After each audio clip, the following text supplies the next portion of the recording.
arrancamos, si os parece, con la señora Álvarez Gómez, subdirectora de contratación del Servicio Madrileño de Salud. Susana, muy buenas tardes. Buenas tardes, Mario. Buenas tardes, Alipio. Buenas tardes. Encantada de estar con vosotros. Permitidme primero que os dé la enhorabuena por este tercer foro, que está siendo de lo más ameno y de lo más interesante. Y también que dé las buenas tardes a los que están al otro lado de la cámara, que también nos estarán escuchando y pasando la tarde con nosotros, y que esperemos que también a ellos les esté resultando tremendamente interesante como me lo está resultando a mí. Así que buenas tardes y enhorabuena. Muchísimas gracias, Susana. Además, con el acompañamiento tuyo, esto ya es exponencial. O sea, lo tenemos claro, ¿eh? Lo tenemos claro. Muchas gracias.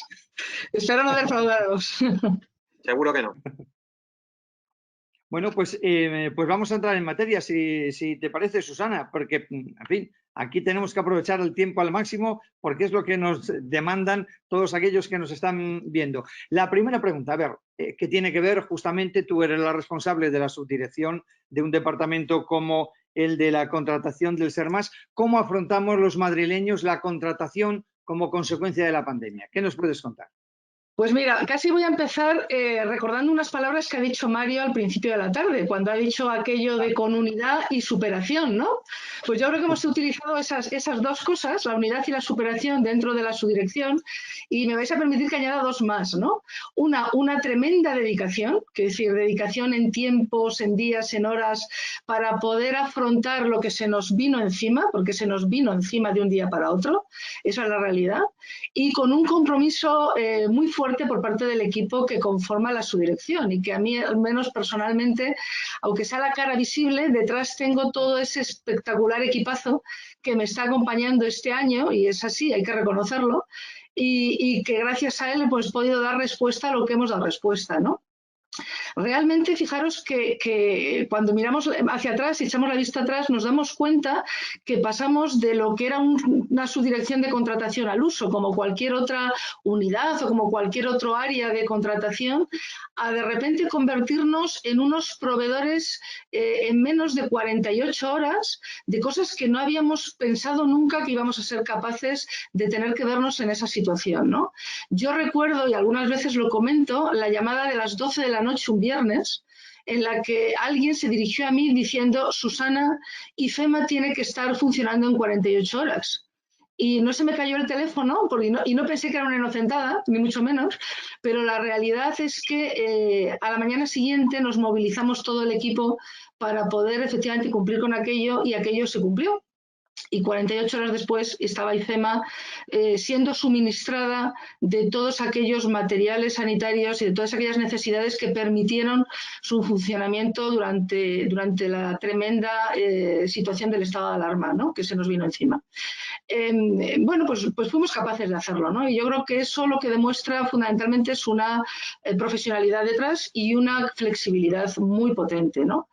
Y eso fue lo que hicimos realmente. Evidentemente nos vimos amparados por la norma del artículo 120, que ya se ha referido a lo largo de la tarde, a la que yo no me voy a referir, pero sí voy a decir, como han dicho mis ponentes antecesores, que evidentemente nosotros a esa norma, que no es la panacea, porque no es verdad que sea la panacea, pero que sí que es cierto que nos ayudó a sacar adelante el volumen tan importante de expedientes. Luego, si queréis, os comento el volumen.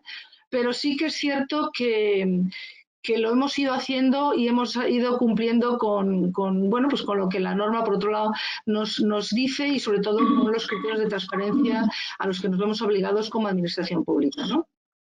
Y fuimos capaces de alguna manera, y seguimos siendo capaces de alguna forma organizarnos de tal manera que pudiéramos culminar cada uno de nuestros expedientes de emergencia hasta su publicación en el portal de transparencia, que era el momento que para nosotros el expediente realmente estaba terminado, ¿no? Una vez que lo habíamos comunicado, lo habíamos notificado al proveedor correspondiente del suministro del servicio, y por supuesto una vez que habíamos dado cuenta al Consejo de Gobierno, hasta que no lo colgamos a continuación en el portal de transparencia no nos quedábamos a gusto y no terminábamos el proceso. Por lo tanto, de alguna manera hemos sistematizado bastante nuestra forma de hacer, porque si no probablemente se nos hubiera podido olvidar algún paso, dado el tremendo volumen de expedientes que fuimos capaces de hacer en aquellos meses del estado de alarma, ¿no?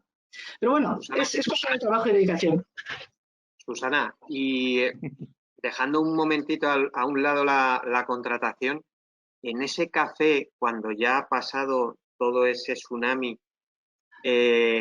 ¿cuál es el comentario? Ese comentario ya de, visto ya todo pasado, el decir, nos sentimos bien y ¿qué es lo que más os ha llenado de gozo?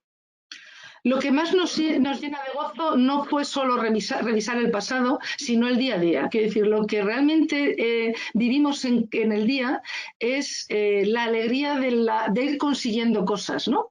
Entonces, cuando además lo ves en el despacho, en las mañanas, en las tardes, lo ves, cuando conseguimos una dación de cuentas que nos ha resultado un poco más compleja, o aquella oferta que se nos resultaba difíciles, o cualquiera de estos lógicos pasos dentro de lo que es nuestro día a día de la tramitación, de la contratación, cuando lo conseguimos y oyes un hurra o un bien o un viva o una alegría, eso es lo que vivimos todos los días y eso es lo que también nos ayuda a seguir adelante, porque realmente, aunque hayamos pasado la primera fase del estado de alarma, no hemos dejado en el año de continuar contratando y tramitando expedientes, muchos de ellos vinculados al COVID, a la triste pandemia, pero también es verdad que en un determinado momento pudimos retomar la contratación que se nos había quedado suspendida y que quisimos impulsar lo más posible, siendo conscientes de que no vamos a poder cubrir lo que en un principio habíamos pensado, ¿no? Pero es lógico, lógicamente la pandemia ha marcado nuestros tiempos y ha marcado nuestro día a día, por lo tanto,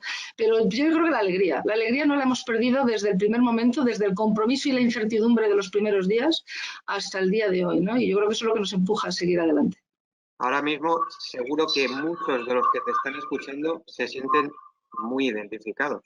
Claro, claro. Es que fíjate, todo lo que hemos vivido nosotros en directo, evidentemente lo han tenido que vivir cualquier otra área, servicio, unidad de contratación. Quiero decir que Toda España. De toda España, ¿no? Cuando nos llega esta situación tan brutal como nos llegó, evidentemente, aunque no estábamos lógicamente en primera línea atendiendo pacientes, sí éramos conscientes de lo que se estaba viviendo en los centros sanitarios, ¿no? Y eso nos hizo que rápidamente nos movilizáramos pues para intentar cubrir esas necesidades de nuestros profesionales sanitarios y esas necesidades de los propios pacientes, ¿no? Y esa vivencia yo creo que es común a todas las unidades o a todos los servicios de contratación, ¿no? Que han estado ahí, no han sido los aplaudidos de las 8 de la tarde, han sido los silenciados o los desconocidos, pero tampoco tiene importancia. Sabemos que la parte gestora, la parte oculta, la parte no prestadora de asistencia directa a los pacientes, sabemos que estamos siempre ahí y que esto es así, ¿no? Pero sí que merece la pena y permitirme al menos darme la oportunidad de romper esa lanza a todos los de la parte gestora, porque siempre están detrás y siempre están ayudando a que se pueda de verdad prestar la asistencia sanitaria. Por lo tanto, un aplauso también para ellos, claro que sí. Susana, a mí me gustaría preguntarte, hace un ratito, comentaba el consejero de Hacienda, Javier Fernández Laschetti, que solamente en cuestiones COVID se van a gastar a final de año 1.500 millones de euros. Y tú hablabas de las muchas contrataciones que se han hecho. ¿Podrías, en fin, analizar un poco cómo han sido esas contrataciones, cuál ha sido, digamos, la parte más relevante de esa inversión, si ha sido en procedimientos de contratación de personal o ha sido en inventar a veces nuevos procedimientos para poner en marcha, como decías, un hospital en 48 horas que salió de la nada, en la necesidad de comprar y hacer licitaciones de contratos para las compras con urgencia de determinados productos sanitarios. ¿Cómo nos puedes desglosar esa ingente cantidad de dinero que las circunstancias han hecho que en el caso de Madrid al menos, se haya tenido que llevar prácticamente pues, el 50% del presupuesto de la Comunidad de Madrid en el ámbito sanitario, pero específicamente en COVID 1.500 millones? Pues te lo comento rápidamente, Alipio. Mira, nosotros no contratamos personal, ¿de acuerdo? Nosotros contratamos bienes y servicios, ¿de acuerdo? Con lo cual yo datos de personal no te puedo facilitar. En la época primera, en la época de estado de alarma, nosotros llegamos a hacer exactamente 495 expedientes de alarma, lo cual significa un volumen importante de expedientes. ¿Qué tipos de expedientes hicimos? Por decirlo de alguna manera muy esquemática.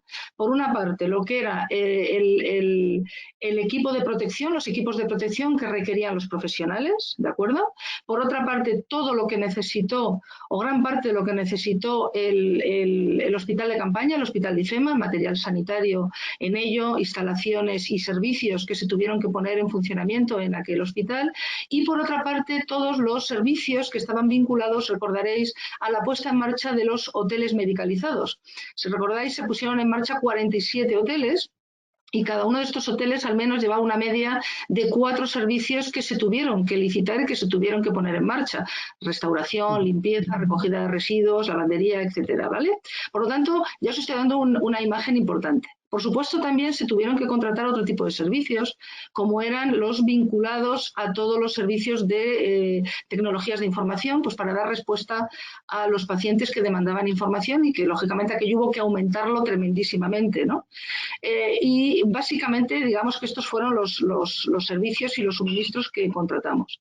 Evidentemente, en aquellos 495, el mayor volumen, tanto en número como sobre todo en importe económico, se lo llevó la compra de los equipos de protección. La compra de los equipos de protección, que no teníamos además, y hay que reconocerlo así, ningún tipo de experiencia en este tipo de material, nos supuso pues un aprendizaje tremendo, no solo en cuanto a conocer cuáles son sus características técnicas, en tanto que no son productos sanitarios, sino que son productos de protección, son productos de carácter industrial, lógicamente, sino también en cuanto al mercado al cual nos teníamos que dirigir para poder adquirir este tipo de bienes. Quiere decir que no solamente es importante el volumen, sino cómo tuvimos que entrar en nuevos mercados, en mercados que nos dieran una cierta garantía, porque todos sois conscientes de la dificultad que hubo, sobre todo en aquellas semanas, para poder obtener EPIs serios, EPIs que cumplieran, EPIs que realmente protegieran a nuestros profesionales cuando, bueno, pues toda la pandemia a nivel mundial estaba como estaba y todos nos dirigíamos a los mismos focos, a la búsqueda de esos productos, y en algunos momentos, que duda cabe que hubo dificultades de roturas de stock o dificultades para pasar aduanas, etcétera, etcétera. Por lo tanto, el mayor volumen es verdad que se lo llevó los EPIs en cuanto, tanto desde el punto de vista económico como desde el punto de vista del número de expedientes, pero no es nada desdeñable el resto de expedientes que os he referido, que completan hasta esos 495 en el estado de alarma. Posteriormente al estado de alarma, y una vez que la situación, digamos que se calmó un poco al inicio de casi ya del verano, nos hemos focalizado fundamentalmente en conseguir tener un stock de seguridad, una reserva estratégica de EPIs. Por lo tanto, hemos continuado con la adquisición básicamente de EPIs durante este periodo, viendo, bueno, pues adquirir ese stock que nos habían solicitado, y sobre todo con una vocación muy clara, que no la hemos perdido en ningún momento, que era facilitar a nuestros centros sanitarios del Servicio Madrileño de Salud aquellos EPIs que eran necesarios y ayudarles a ellos también en sus propias adquisiciones, ¿no? Por lo tanto, establecimos ya a partir del mes de agosto una reserva lo suficientemente interesante como para poder suministrar con carácter semanal a los hospitales las necesidades que nos han ido trasladando y que hemos ido cumpliendo, yo creo que de una manera razonablemente bien hasta el momento. ¿Y en qué situación estamos ahora? Pues no solamente en garantizar esa reserva estratégica, sino también en empezar a poner en marcha el nuevo hospital de emergencias, el Hospital Enfermera Isabel Zendal, que está ahí a la vuelta de la esquina, y ahora, lógicamente, estamos volcados en los servicios que requiere ese hospital para su funcionamiento y, por supuesto, también en ver cuál va a ser el material sanitario preciso para que puedan atenderse a los pacientes una vez que se ponga en marcha, ¿no? Por lo tanto, si os dais cuenta, pues no hemos parado realmente en todo el año de estar muy seguidos con el COVID. Sí es verdad que tenemos muy medido, muy contabilizado, y ya hemos hecho nuestra primera evaluación de todo lo que fue nuestra contratación en el periodo de alarma, pero hasta que no finalicemos el año no vamos a evaluar la segunda parte, ¿no? Que la llamamos la de crisis sanitaria, por razones obvias, pero que evaluaremos lógicamente al año que viene una vez que terminemos el ejercicio, ¿no? Qué apuesta más seria la de la contratación del hospital, ¿verdad? Con un contrato, con un término, nos lo dijo en su día Alejo, que estuvo también, nos visitó en una entrevista, y con una idea muy clara que era el término, ¿no? qué apuesta más fuerte y qué clausulado en ese sentido. Efectivamente, yo creo que es un éxito y será un éxito, ¿no? El poder contar con un centro de esas características, no solo por las, Dios no lo quiera, posibles pandemias futuras que pueda acontecer en un mundo tan globalizado como el que tenemos, donde no estamos inmunes a ningún tipo de pandemia como la actual, pero también estoy segura que tendrá posibilidades de ser utilizado para el bien en este caso, lógicamente, de los ciudadanos madrileños y para prestar una asistencia sanitaria, lógicamente, de primer orden, ¿no? Efectivamente es una suerte. A nosotros ahora nos preocupa y nos ocupa poder culminar todos los expedientes de servicios y poder arrancarlo, y luego nos ocupará poder mantenerlo, ¿no? Que yo creo que eso también es importante. Pero sí, es un reto precioso y es un reto interesante que hemos tenido la suerte de poder vivir en primera persona, ¿no? A mí me gustaría, Susana, al hilo de lo que acabas de comentar, claro, entendemos desde fuera la presión de los sanitarios en la atención a toda la demanda asistencial de los ciudadanos como consecuencia de la COVID. Pero, claro, no nos fijamos o no tenemos en cuenta la presión con la que los que tenéis que manejar los dineros públicos tenéis que trabajar para dar respuesta también en el menor tiempo posible. Tal como has comentado, primero fue el Hospital de IFEMA y ahora es el Isabel Zendal. Y claro, ¿cómo se trabaja con tanta presión? Porque tomar decisiones y que además sean acertadas, eso es muy complicado. Y no sé si nos puedes contar, en fin, ¿cómo lo habéis vivido vosotros?